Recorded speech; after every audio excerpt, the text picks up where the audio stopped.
It's been such a busy, busy day and a busy, busy evening, but we're all here now. And thank you very much for coming in, so let's just get started.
Good evening, Scotland. Good evening, social media land. I hope you are well. Welcome to that Indy show. It is Thursday, the 19th of January, 2022. We're recording tonight's live for the security and integrity of the message. And the ability to upload and share via other platforms. I usually start off each live context setting to explain the point of view from where my discussion comes from, and I will be doing that once again. It's becoming far easier to set this context because Westminster becomes more and more active in circumventing Scottish democracy. First, we have a democratic mandate within our parliament for pro-independence parties, and which the Scottish electorate voted for. But we see a denial of this by the Anglo-British nationalist elected officials and their self-destructive, believing in Brexit, sycophantic cult-like followers. Second, we have on the record that this alleged union of equals is genuinely not a union of equals due to the Supreme Court verdict that Scotland does not have the legal competency to legislate to revisit its relationship with the union in the form of an independence referendum. And now we have the never used before colonial governors clause. That's Section 35 within the Scotland Act that has allowed Westminster, specifically one man and one man alone, Alistair Union Jack, to prevent a progressive piece of legislation receiving royal assent and becoming law. What we need to remember is that the Tories are not stopping with subverting Scottish democracy. They're going further with their planned legislation this year. Legislation that has already been voted on to limit your right to withdraw your labour in the form of strikes with their quite draconian anti-strike bill. They are ripping up the Human Rights Act and replacing it with a UK Bill of Rights, and their Brexit Freedom Bill will directly remove other pertinent workers' rights, like the right to paid holidays, the right to consultation for major changes in the workplace, the right to have regular breaks at work, the right to have regular days off in the working week, and the right not to be forced to work overtime under the Working Time Directive. And let's be perfectly clear on how on earth can the Westminster government say that they are the party that protects women's and children's rights when they are the party that voted down free school meals for children, introduced the bedroom tax that thrust thousands of families and children into poverty. They created the disgusting rape clause, took away the pension of over 100,000 WASPy women, and will, by the end of this year, will have removed the right to paid maternity leave. Westminster is atrocious and disgusting. And you have to remember, Scotland has no Section 35 which we can use or could have used to stop any of the previous or future legislation that's going to be affecting us. But they can with ours. I wonder if they will find an overlap with reserved matters and use a Section 35 to prevent royal assent as we proceed with the forthcoming domestic abuse bill, or when the proposed bill to tackle misogyny hits Holyrood, they think they'll use a Section 35 with that because they'll find something pertinent within that bill that says it's going to invade different things to do with reserved legislation. Perhaps they will use it as well when the Scottish Government puts the Women's Health Plan into place and considered it for legislation. It's crazy to think that the Scottish Government has been accused of not protecting women and children when all of this is in place and is coming up.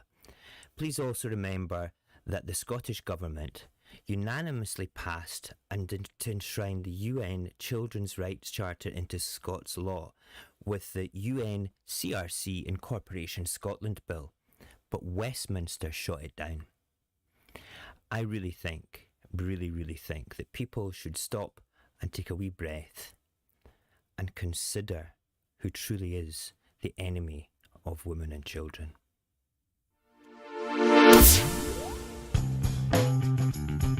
My name's Robert, and I have a question for you. Are you yes yet? We all know Robert by now, don't we? He's in the chat right now. Give us a big wave, Robert Scrimminger, a high five. He's the man that I interviewed from No to Yes. And I will stick once again. I keep putting this up here for anybody hiding in the chat that's not chatting. So you can copy it, use it, watch it, do what you like with it, because it's an amazing video that shows a man who was most definitely a no voter in 2014 discuss why he changed his mind. We like that very, very, very much. There's also a bit of a change in how people can interact here with the live chat. You have to be a subscriber now. I never knew I could do this. This will prevent any sort of trolley type people that'll come in. I mean, they can subscribe and be trolls if they want. That's cool. But it just means that, you know, we might have more interesting people come in to look at different stuff, which is good. So how are we all tonight? Who do we have in the chat? We have Livy. Hi, Livy. I got all your pictures, Livy. I just not had time to put them together for what I want to do with, but it will be ready for tomorrow night, which is really cool. We've got Kieran. Hi, Kieran. And Susie and Kimru. And hi, Kathleen. How are you? I hope you're good tonight. And Beth. Did I see Michelle at the bottom there? Michelle and Aaron as well. We're all cool tonight. And Robert, I've already said hello to. And like, if there's anybody else in the chat, feel free to say hello. Okay, we're a friendly bunch, honestly. We try to keep it as non-toxic in the chat as possible. I've got some great moderators that will make sure that if there's anything that's untowards, that people will be silenced to make sure that the chat is fair.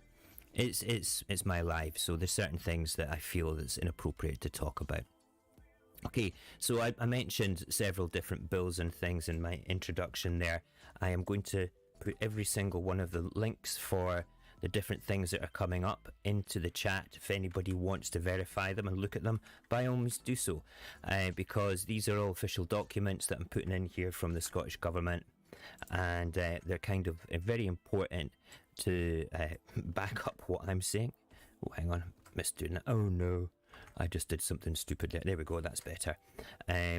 So yeah, so use these as well. These will also be put in when I'm finished into the description of tonight's show as well, so they're there for anybody that goes and watches this later and clicks onto it and wants to see what it's about.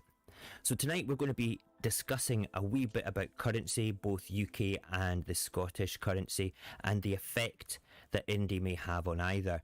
But before we do that, I have 3 videos to watch with you regarding the gender reform and recognition scandal. Yes, I'm calling it a scandal now. That's just how I feel about it. I think it's ridiculous that we can put together an incredible piece of legislation and it easily get taken away because people are very, very petty. So the first video was done by Alistair Union Jack talking about how the Section 35 is democratic.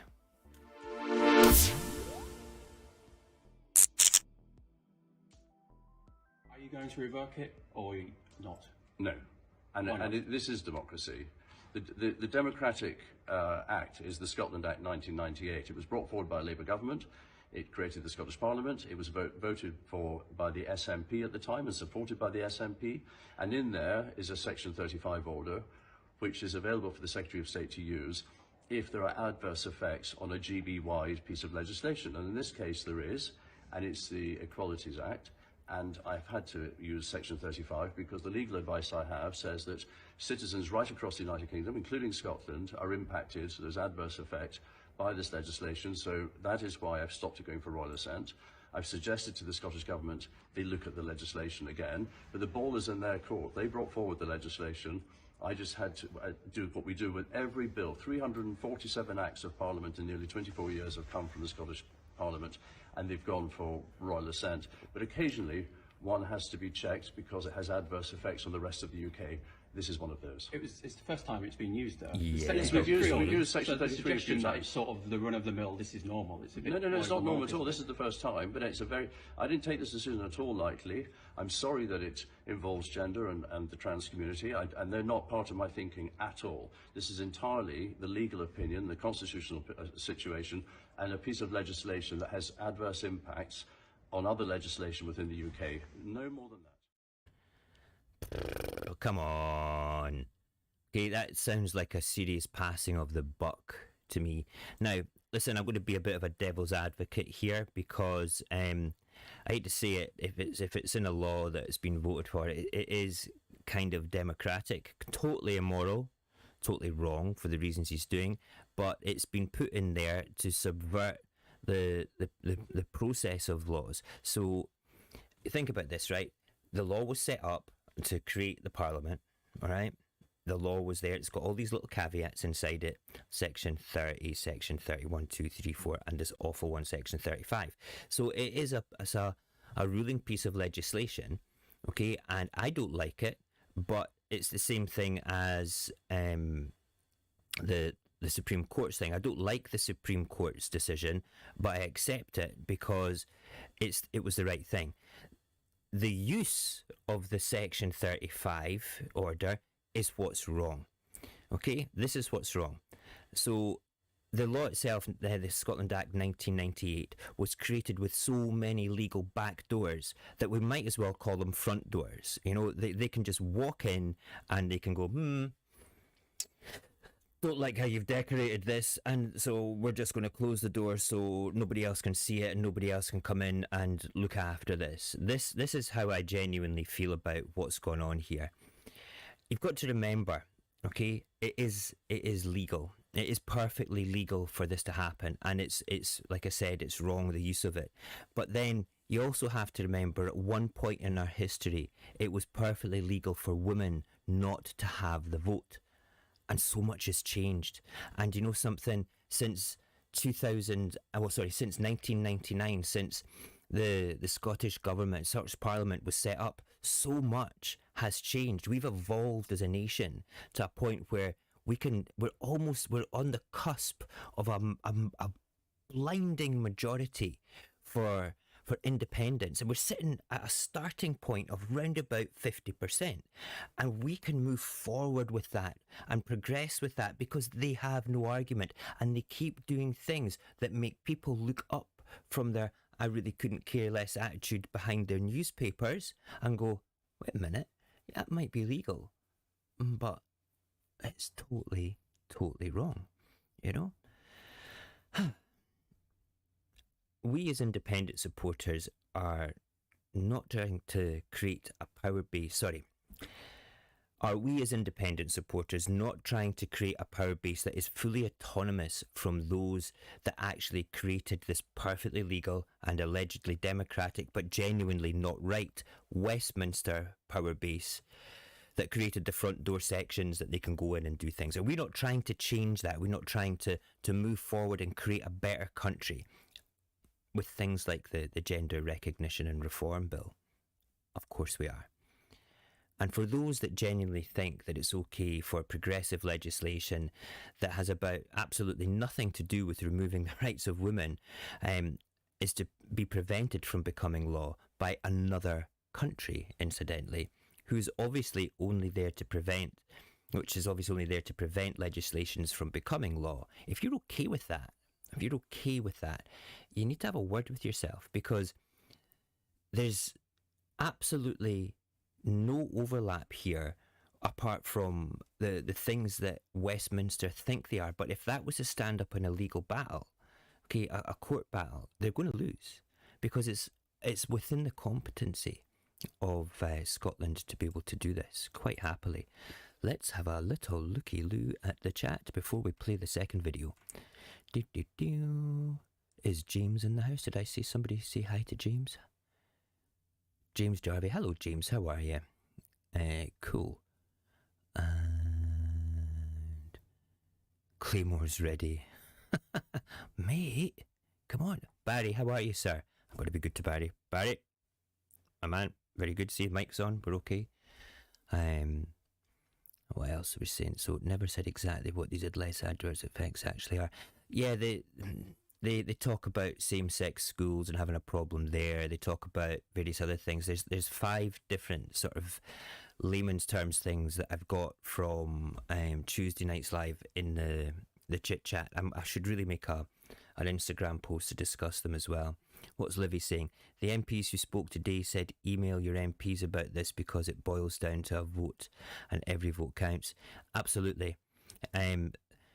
Livy was at the demonstration at what's the name of the Scottish officey thing in Edinburgh, just off the high street? It's an absolute. It's the one where I've got the picture of me holding the saltire in front of. It looked amazing. There was a whole bunch of people there. I would love to go to a demonstration outside the seat of United Kingdom power in Edinburgh. You know, I mean, their emblem above their front door is bigger than my living room. You know, it's insane, absolutely insane. It's good. Listen, I'm really glad that everybody's here listening to me ramble today. It's good. Queen Elizabeth House. Thank you, Livy. Thank you very much. Right, so next video is Nicola Sturgeon talking about how this is not about it's not an anti-woman piece of legislation. I want you to take note here as well, because towards the end of the video, Douglas Ross himself seems to be enthralled and actually listening intently, not as the usual prick that he is, okay? I'm not the usual sort of Douglas Ross. He actually looks, for the first time, I can honestly say he looks sincere, because all the other times I think he looks like an absolute moron. But he's sitting there and he's listening, like this. I think that you learned something. Let's watch it.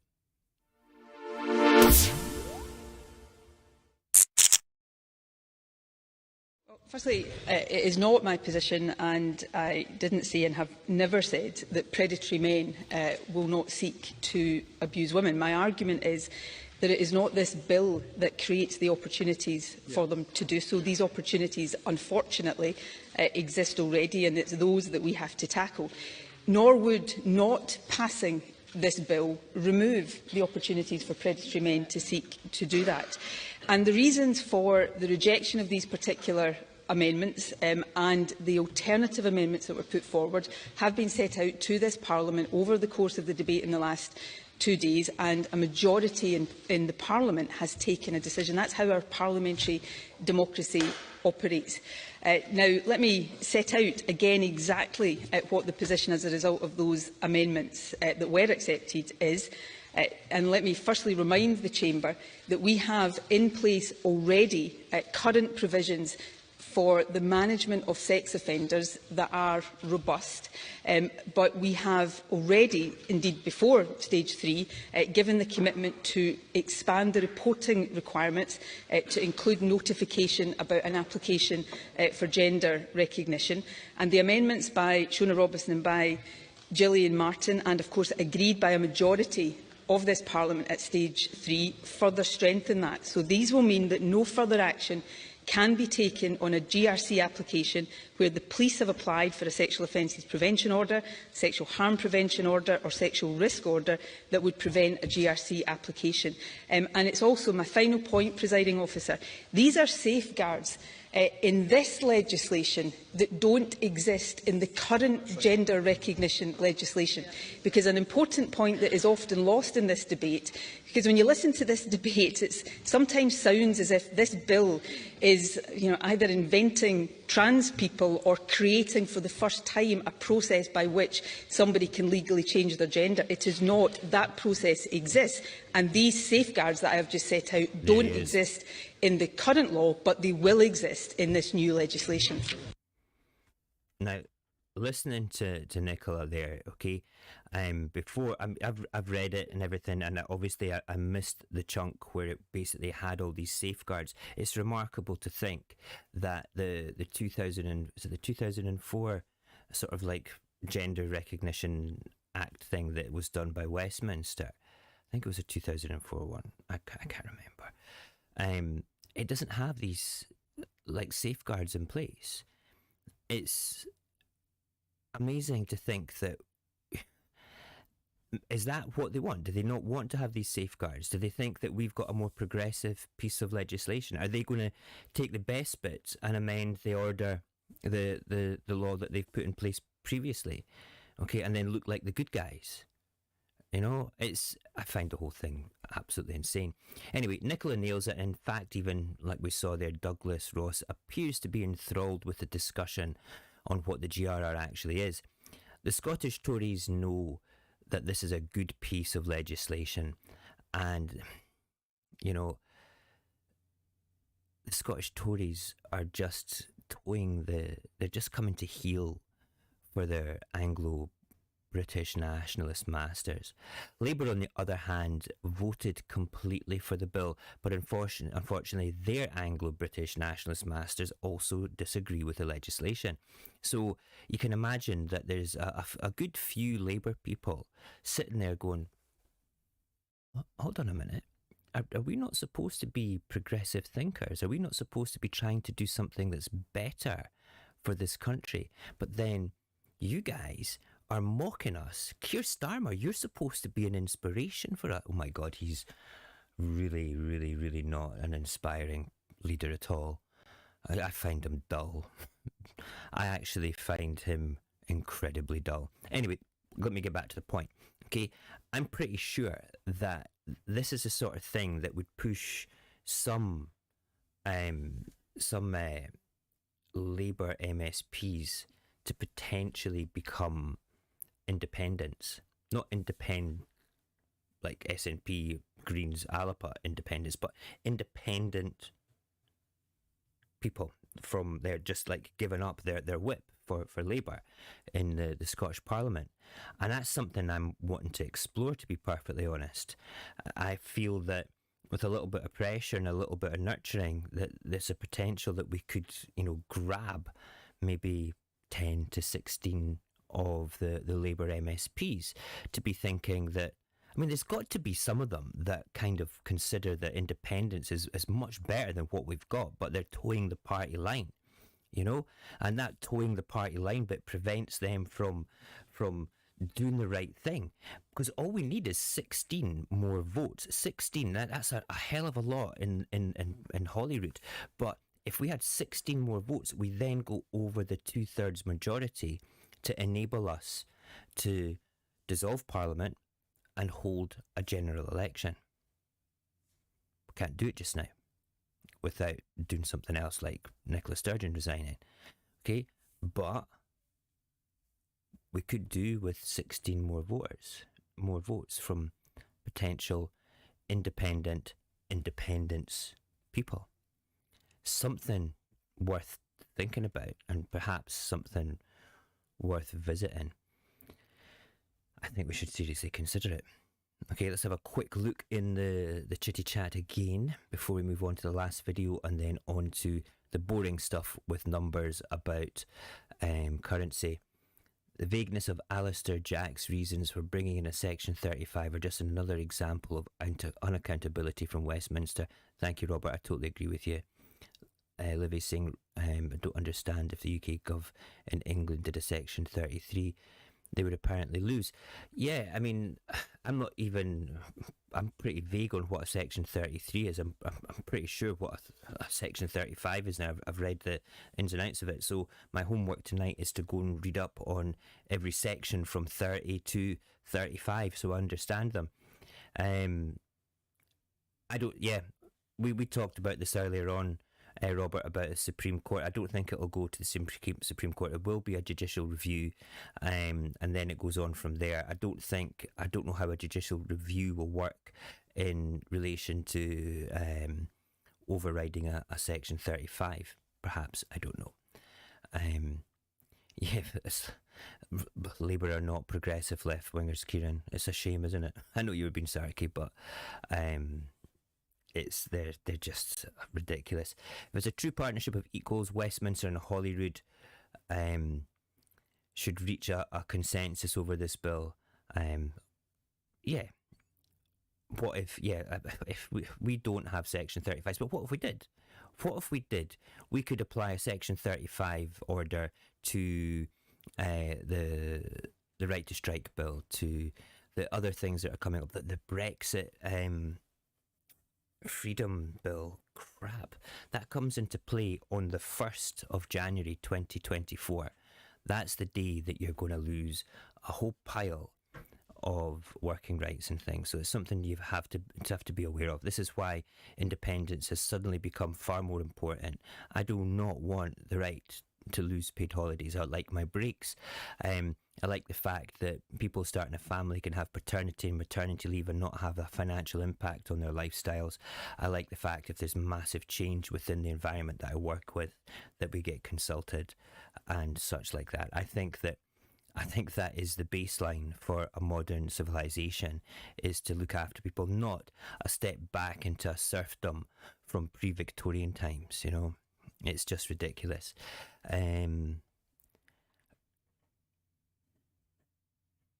Oh, Libby, I'm honest to God, when it comes to this particular thing, I'm right on board with it. I'm quite disgusted that that Westminster has taken the opportunity to be a progressive nation away from Scotland in this. I mean, what's there, 30 countries around the world that have got similar legislation? Did the United Nations people not say this is a pretty robust piece of legislation? So what they're telling us is here right now, because of such things as not having the ability to change an F or an M in somebody's benefit or pension book through a computer, that we have to continue allowing them to suffer and not be who they truly are.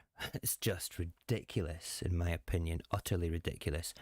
Robert saying is, what are everyone's thoughts on Jacinda Ardern resigning? I'm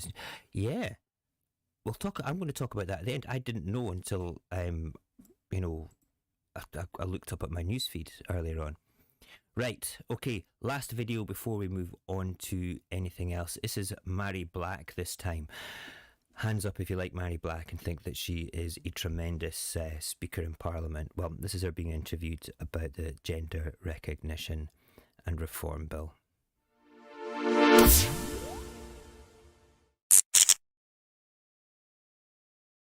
Two things, right? So first of all, as I say, they had years to try and work with the Scottish Government and they did not engage once. They've went to the nuclear option right away.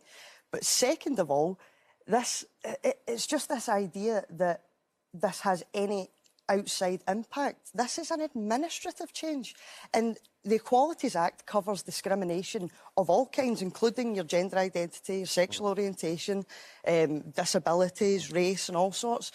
And the last time I checked, you don't need your birth certificate to go to the toilet or to go into a changing room or anything of the sort.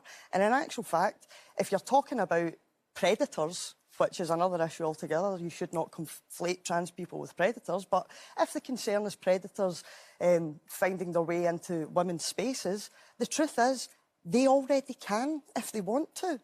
But this isn't what we're talking about. We're talking about trying to bring back dignity and move forward for what is a minority. I like her. I think she is one of the best speakers in Parliament for the SNP. truly an amazing young woman. And I remember her first speech in Parliament. I just thought it was legendary, utterly legendary. But she nails it there. You know, the couple of little major points that you have to pick up there. It's administrative, absolutely. It doesn't overlap with anything to do with the Equalities Act, and we don't need a birth certificate to go and take a piss, do we? I don't need to take my birth certificate to go into the family changing rooms at the commie and go swimming, do I? Nah, I don't. It's the whole thing is bonkers. I feel, going back to the first little part of segment of what we're talking about here, when Alistair Jack's saying it was a democratic thing, it is, but it isn't. It's an awful piece of, it's an awful front door into subverting the potential of making people's lives better. I mean, I just think that there could have been other ways that the UK government could have come in and said, we have concerns here, and if you don't address these concerns straight up from the outset, we may have to withhold the ability for this to go forward. Okay, challenge it with a Section 33, or say, look, if you don't change it, we could even go, why not just talk about that and say we're within our rights to do that? I can tell you right now why they didn't do that. And it's a straightforward, like, if we talk about even doing that or threaten it, it will look even more that we're trying to interfere and flex in the Scottish legislative process. It would be like somebody coming up, knocking on the door and saying, you know, you can't have toast for your breakfast this morning. You know, it's going through that front door thing again, you know, and saying, and you can't come out of this house now until, you know, you use brown bread instead of white bread. That's the simplest analogy that I can see this in. All right, they just want to change. They just want to flex their power. That's all it is, and it's disgusting, because we're talking about just under or just over 1% of the population that is stigmatized, that is bullied as children because they feel that they're different and they act different, but they don't really know how to progress with this. As adults, they're stigmatized as well. You know, this was designed to give these people more dignity. And if you have a problem with that, you've got a problem with me. You really, really have, because I live on one straightforward value, is to treat others how you'd expect to be treated. And I don't give a flying toss, okay, as long as you cause no harm to people. I use another phrase, as long as you don't eat my dog, all right? I'll be your pal if you didn't eat my dog. Right, the moment you eat my dog, okay, I'm going to have problems with you. And that's just me using that as a metaphor for, you know, don't be a dick. And I think Westminster's been ridiculous, utterly ridiculous. I'm going to visit this topic from time to time. I'm going to use the introduction that I did today about setting the context for everything with the GRR in it, because it's absolutely vital. It's now a massive piece of the context of every live that I do, because it displays accurately the lack of power we actually have. You know, that's it. It's unbelievable. Right, let me just take a wee mouthful of something. Is that squirrels on my mug? Squirrels. Okay. Right, so the next thing we're going to talk about, just for the next 20 minutes or so, is, let me get my notes up again, is about currency. And that's both a present UK currency and also a potential Scottish currency as well. So back in 2014, during the independence campaign, it was suggested that the Great British Pound could drop in value as much as 10%. There's a wee article from The Guardian that I looked up. I'm going to read some of it for you just now. Nervous traders have already begun to sell the pound in response to narrowing polls. The currency suffered its worst week in more than a year last week. Analysts said on Sunday that a lead for the Yes campaign was only going to accelerate the slide. Howard Archer, chief economist at the consultancy IHS Global Insight, which incidentally is pretty right-wing, okay? Sterling will highly likely remain vulnerable now until the referendum on the 18th of September. Just how difficult the pound's coming week will be will depend on what polls show over the coming days. Fears that not only Scotland but also England, Wales and Northern Ireland will suffer from several years of uncertainty have surfaced in recent weeks in response to narrowing polls. Negotiations over a split with the focus on Scotland's use of the pound are expected to take several years and lead to much uncertainty in the business community on both sides of the border. But why would the Great British Pound have suffered such a loss if the rest of the UK were ridding themselves of a burden like us? We're always told that, we're a burden, that they have to subsidise us. So surely the business community, the international money traders, the people that are shouting at the markets and, going buy, sell, the currency, all these people, surely they would look at that and thinking, well, wait a minute, the rest of the UK are going to be all right because they're kind of like releasing a lame cow from pulling the cart. They're getting rid of Scotland. They're rubbish. They're useless. Surely that would have strengthened the pound. Surely. That's what I think. But maybe, just maybe, the markets know a little bit more about the trading of currency than the doomsayers of Better Together. Perhaps they were the baseline. Perhaps this should be the baseline at that very discussion back then. That baseline for the discussion back then. We should have perhaps taken a little bit more notice of this, because follow the money each time. Follow it. See how the markets are reacting. I'm going to show you exactly what I mean by this, because we have to remember that the simple fact is that a modern progressive Scotland has a lot more going for it as an independent nation than being stuck still under the yoke of Westminster. So let us fast forward, okay, to 2015, okay, and take a look at this slide. All right, so this slide here, I've got this, there is the website there. I will put up this link in the description of tonight's video. All right, this is January to November in 2015. This is the Great British Pound against the United States dollar, going up to, and its highest, which was in July, which was round about sort of like 158.75. That's pretty good. Pretty good. If you go back another 10 years, it's even better. But that was in the boom days of the 80s oil, and wow, we're just amazing. So you look there. This is after the referendum. Okay, it was a reasonably strong currency. There's good things going on there for it all. But if that its lowest there, it's important that you take note. It was like 158.75 round about there, and then its lowest it was 146.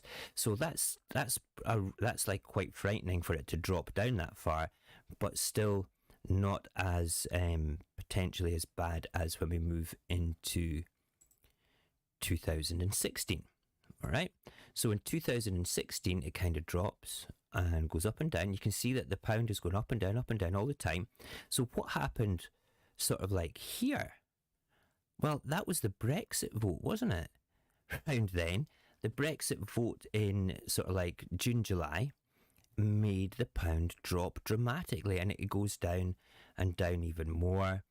And when you hit October the 3rd, it goes to a low now of, about 121. So compared to the low of 146, that's a massive drop. That's a huge drop. It's kind of scary to think that it would go that far. I'm going to show you even more. I've got all these charts right up to 2022. It's important that we look at them. So here we go, 2017. Wait now, the pound is going back up. This is after the Brexit disaster thing, and it goes up to a high of 136. It's still not pre-Brexit highs. It's 136. It's still not pre-Brexit vote highs. So they've definitely lost about at least 10 cents to the pound on that particular point. That's billions to traders. Billions to traders. Ridiculous. Okay, let's go further. So that was 136 was the high there. Oh look, it's hitting back up in 2018. It's going back up. Oh, and then it drops down again. Blah, blah, blah, blah. So what happened in 2018? I can't remember if it was like August, October time that there was we're still talking like Brexit negotiations and things like that, all right? And we're still talking was it Theresa May time? When did Theresa May give up her seat and Boris Johnson take over? I can't remember. But then look here. You're talking away in November, you're talking $1.25, lowest drop. Unbelievable. So we've gone from 148 in 2015, dropping down now to 125. Ooh, somebody's not going to like that. Okay, 2019. Oh my God, we go back up again. Again, we're not hitting the 40s, but we're sort of like hitting the 134s towards December again. But in August, we're down to 120 now. This is kind of coming up to pandemic time. So let's quickly look and see through pandemic 2020. It drops down to its lowest of 115. Now, the whole point of this is it's very boring to think what the hell is Mo's point here. Okay. Well, let's finish looking at them all. So 2021, right down again here. Look, we go back up again. What happened in 2021? End of the pandemic, we're moving back up. We're still not at pre-pandemic sort of like levels of trading with the dollar, but it's still 142. And this is cool. And then let's do the last one here. This is 2022. Wow, what happened there in October? That was the Truss experiment with the economy, wasn't it? Going back a little bit from that. But they're kind of climbing out a little bit of that now. We're hitting towards the end of the year where we're hitting like 125. Okay, so when people attack us and start talking about that period of transition where the pound is going to be weak and everybody's going to lose a bit of money and all the rest of it, okay? We just looked at like 10 years of a fluctuating pound going up and down from decisions of Westminster, okay? It's never ever going to be perfect like any currency, but we can't be held to account for our decisions because we want to be a nation that's making its own decisions, making up its own mind and creating its own fiscal policy. Okay, we want to be able to move forward in a much better manner. Okay, and I'm sorry if the pound loses some value, it will recover. It might not recover to the next way to look at be pre-Scottish independence levels. Okay. But I tell you just now, it certainly will recover. The pound is a robust currency. People like to trade it. Will it be as robust without Scotland? Well, only time will tell that. The truth of Scotland's position within the United Kingdom and its financial value to the United Kingdom will only be fully tested when we are independent. It's friggin' crazy. So yeah, I think it's interesting. Just remember, if anybody ever says anything to you about that, say, well, look, since 2014 we've had highs of $1.48 and lows of $1.05. Okay, the pound fluctuates and recovers all the time. It can't be held against us. We are not responsible for that. And international things have a massive impact on currency trading. So It's not just about us. Yeah, of course we're going to have an impact. Of course we are. I mean, that's inevitable. But the pound will recover for them. What about our currency, though? I don't know. Let us play a wee jingle. Where's my jingle bit? I've lost my jingle bit. There it is. Let's play a jingle, and then we will come back and discuss ours. The Saltire has a growing Discord community. It is the perfect place to rub shoulders with other indie folk like yourself. If you want to be part of this community, send Mo a DM on his Twitter account at the Saltire IG. There we go. Just wanted to make sure my mic was on so I didn't get into trouble from Barry. Okay, so if you want to join our cult... Oh, wait a minute. It's not a cult, is it? No, people like to call it a cult. It's if you want to come and join our the Saltire Discord. A couple of little things you've got to bear in mind. You have to be pro-indie. You have to have some sort of active pro-indie social media. Or basically be recommended by one of the community to come into it. Once you have set up your Discord account, you need to DM me your Discord name either on the Saltire's Instagram or the Saltire's Twitter account, which is the Saltire IG on Twitter and just the Saltire on Instagram. Once you've done that, I will send you an invitation. We will discult. It's so funny. Discult. It's not discult, it's that cult. Well done, Kimru. That is so funny. So going back to what I was saying, you send me your Discord name at either of these socials. We'll get you in, and then you and I will have a little video chat. And once we've had the video chat, I can verify you as being a living person of integrity towards Scottish independence, and you can come and join the Discult, which is really funny. Yes, and if by hook or by crook, if you want to, the fast track method, okay, like the Tories fast track method, to get into the community is to send Barry Smith your bank details, and he will make sure that you get into as many different Discords as you possibly want. Okay, very good. You're so funny. Right, let's see, what is the next part? Okay, so what about a Scottish currency? This is often mocked and everything like that, but I just want to talk. Many people have, if you know my lives, I'm a great believer in Scotland. I've been called a bit of an idealist, or your ideas are utopian. I feel I'm a pragmatist because I look at the practical side of things of what we've got. Okay, and what the world actually likes and needs. So I'm going to go through this again because I feel that it's quite important for people to understand the benefits towards Scotland. Well, the benefits of a Scottish currency will be towards Scotland, how we can set that up and stuff. All right, it's really important. A wee bit of coffee first, I think.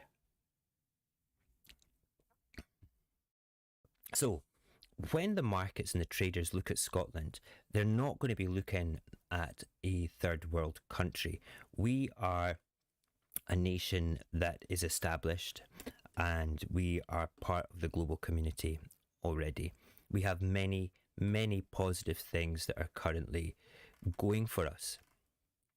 Okay, we have international friends that will basically help us set up a reserve currency. We have pretty much every department of government sitting there already, apart from probably two, which is a central bank and oversight of monetary policy. Okay, so that's all we have to do. So let's assume this is one of my favourite stories to tell. Okay, let's assume that tonight is the yes vote, and we voted to leave the United Kingdom. Right? We are there. It is happening. We are moving forward. And in about a month's time, we're going to start our transition period where basically negotiations will take place. I am not privy to what they'll be discussing, but you can imagine it'll be things like the government departments that are up here. They'll be like, okay, so how many people are going to be migrating south, and how many people will be migrating north into the offices? What jobs will be there? And they'll be talking about the deficit and how that works, the nuclear power, stuff like that. All that stuff is very interesting, but very don't really care. Tell me what's going to happen. Tell me when I can put my soil tyre up and, do other things to get rid of the Union Jacks. So tell me when we're making our own decisions. Tell me when we're going to be starting our own currency. So those talks are going on. So what else will go on at that time is we will not be subject to any new legislation created by Westminster. So we don't have to worry about anything like that. The world will be looking at us, and the currency market will be traded upon, and the pound will probably drop. And then it will go back up again when people regain trust in it and see that it's not really changing that much. But that's how it goes. Okay, so what do international traders look at? They will look at the stability of the country's economy. Right now, our economy is fluctuating because it's under the heel of Westminster. If it was a brand spanking new currency, they would then look at the reputation of the country, the assets of the country, its ability to trade, all these things. So let's look first of all at a few of the assets that Scotland have got. We have the potential of producing incredibly green energy. We've got the renewable part of Scotland is incredible. Okay, that's important for what will come on later. We are blessed with a ridiculous amount of fresh water, and we have a highly educated population. We have great cities. We have the ability to trade pretty much within 3 months with no tariffs or anything with the EU and no red tape as we join EFTA. Okay, so we move forward with that. International traders would then look and say, right, well, do you know something? Scotland is putting itself out there. We're going to start looking at, as soon as they have their own currency, to buy bonds in that, because who's not going to buy bonds in a country that is going to become a manufacturing hub? And when I say that is, there's several things that are very important for manufacturing. Right now, most big organisations are looking for ways to reduce their carbon footprint. Okay, and be in a location where trade will be pretty much seamless into a massive market. There's 2 ticks in the box, right? So we can reduce their carbon footprint with our green energy. We can then trade directly with the EU. But what else do you need for manufacturing? You need water. Every single thing in the world that's manufactured requires water. We've got an abundance of that, all right? We then straight up then use our educated population to come in and look after the manufacturing base. Now, you're not talking about factories where people are just doing this. There's a lot of automation involved, a lot of engineering involved, and we have some of the best people in the world that can do that. So these high-paying jobs from these companies would come in. This is the utopian thing. How do we encourage them to come in? Well, how do other countries encourage them to come in? Positive taxation and the ability to look after their workers as well, and have everything like this on their doorstep. But most importantly, they want to make money. You have to make sure that they understand that there's no loopholes with their taxation, but they can trade directly with the EU. And on the other side, we've got the North Atlantic routes, which take them to America. All right? That is pretty much limitless when it comes down to it. So we are now 2 years into the transition, okay? We're in the process of setting up our central bank. Now, we have people mock this. We have the Scottish Investment Bank. Do you really think that was set up for anything other than to become our central bank? Of course it is. Okay, of course it is. So with a few flicks of switches and levers getting pulled, it will eventually become, over those 2 years, or maybe even quicker, our central bank. And then we'll have the Scottish pound. Okay, during this time, we will, produce a reserve currency and start speaking to people about, look, we're going to set this up. We will look to our friends in the international community to help do that. We also have reserves that we can use. We could use the British pound as reserves, so we do have a stock of cash. But that can also be negotiated with regards to offsetting debt and the assets that we've got. Say, well, you can have all the nukes. We don't want any debt. That's what Ukraine did. That's what some of the other Black Sea states did. They used assets to offset the debt when the Soviet Union fell. So these countries came out of the fall of the Soviet Union with little or no debt. Now, you're telling me, with everything that Scotland's got going for it, if we only had to do, say, even an administration fee for debt, rather than actually having a massive deficit, because we've traded that away and negotiated that away for whatever reason, that the traders aren't going to look at that very favourably and then be like, wait a minute, Scotland has very little debt. They've got everything else that's going for them. They're setting up a manufacturing base. They've got a great international reputation. They've got billions sitting there in bonded warehouses in whiskey. They're creating incredible ways to generate renewable energy. And they're quite nice people that want to work and earn a good wage. I think we'll go there. Let's go and trade in the great Scottish pound. So when our central bank becomes live and active, our currency will become one of the more positive trading currencies in the world. We're not going to be G7 status. That's not going to happen. But do we really want to be G7 status with that? It might happen one day, but initially it won't. We'll have a credit rating of probably A to begin with, like most countries do, and it'll move forward into something better as we prove to the international credit folk that make these decisions that we're a worthwhile investment. You know, that's it. That's really it. Is that utopian? Absolutely utopian, but I feel that it's more pragmatic because there's not a single thing there with regards to assets, potential and moving forward that Scotland can't do. We can have our own currency. You know, we're not a third world country. We're a developed nation that can move forward with tremendous assets. Oh, by the way, did you notice I didn't once say oil there? Shall we rewind it and see what I said? Didn't once say oil. But could use the oil as well. I don't know.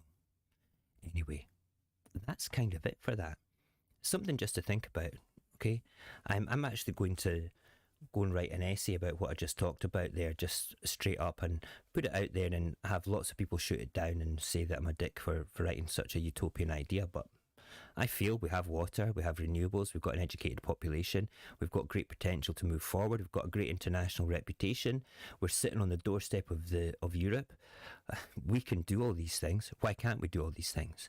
What is stopping us doing all these things? Oh yeah, Westminster and Section 35s and the ability not to be independent or even revisit our relationship with the union. Oh yeah, forgot about that. Silly me. So back in your hole there, Mr. Mo. Let's just get back onto track here and be a serf. That's what we're going to do for the rest of our lives. We've got no vision to take Scotland forward at all, have we? We don't care. We just want to. Now is not the time. There's too much going on in the world. There's the war in Ukraine, because that directly affects us all the time. Oh, incidentally, you know, let's send them tanks and not pay the nurses. I'm all for looking after people throughout the world, but what about our nurses? I listened to an article today about somebody said to an American defence expert, why is America not sending big battle tanks? Basically because the bridges in Ukraine can't stand the weight of an Abrams tank. I think that's quite funny. Pretty crazy. But at the end of the day, yeah, we can't do all that until we're independent. And as much as people sit back and are afraid to move forward, okay, and think, well, you know, will the currency be okay? Yes, it will. Of course it will, because we'll have all that going for us. Okay, what about the people south? What about mortgages? Well, mortgage values, again, it's kind of like an economist thing. I don't know how they actually work. But back in 2014, the plan was to stay with the pound. So it would have still been fluctuating by interest rates from the Bank of England. But we would have the Reserve Bank of Scotland, or the Central Bank of Scotland, or whatever it's going to be called. Okay, we would set our own interest rates. Would that devaluate property? Potentially, to begin with. But mortgages and houses are long-term investments. It's going to go back up again. And if you think that it won't go back up, of course it will, because property is always it's always a demand. There's always a demand for property. And you look at the potential of immigration into Scotland for other educated people to come here and work here, or people we open the doors to the EU again, and we have like our service industry coming in. Property's value will go up. Okay, it will fluctuate like any other economy, like we saw in those 9 pictures of the Great British Pound going up and down.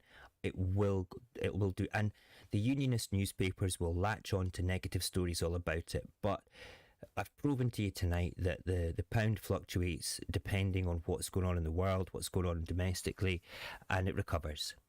It recovers, and believe me, the Scottish pound will fall and rise, just like every other currency in the world, and that will affect your mortgages like normal things do.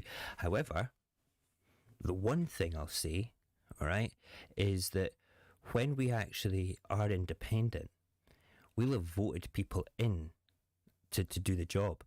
And if we don't like the job that they're doing, we would vote them out. We can't do that just now. We didn't even vote Liz Truss in. We didn't even vote Rishi Sunak in. And they've kind of ruined everything, you know. Let's catch up with the chat, and then we are off to Discord. Dun dun dun dun. Okay, so where did we get to before? Discult. I thought that was one of the best comments, Kimru, ever. I'm actually going to make a video and call it Discult, just to mock the people that like to mock our little collective. I think that's so funny. If you want to join the community, just, oh yeah, we did the bank details thing. It's a captcha. Oh my god. The pound Scots, yeah. Right, night Kieran, I missed you. I missed saying goodnight to you. Scotland's currency should be either a tourist or bottle caps like in Fallout. That would be funny. Just iron brew bottle caps though. Hack silver should be Scotland's currency with the smackaroonies. We should call it the smackaroonies. And Kathleen's away. Night night Kathleen. I missed saying goodnight to you as well. If they pay the correct amount, we might stop peeing in the water before we ship it down south. No, we won't. We'll just send them. We'll just send them our pee. Here we go. Brilliant. Okay, we're done for tonight. Tomorrow night I'm scripting something special. It will be a short live and a discussion about something interesting. If you're on Discord, I'm going to tell you about it in a what? Twitter bans third-party apps. Does it? Oh. Okay. If you're not a member of Discord and you want to be a member of Discord, you know what you've got to do. You've just got to send me, set up your Discord account, send me your Discord name. I'll send you an invitation, and as long as you have a verifiable social media that's pro-independence and you're willing to have a video chat with me, so I know that you're a real person, you will be welcome to join our Discord. If you're not prepared to do that, well, you can't join Discult. All right? Simple as that. Discult. Ridiculous. Okay, listen, thank you so much everybody for hanging out tonight, and I will see some of you across in Discord, and I'll see the rest of you tomorrow. Thank you for joining me. Very cool.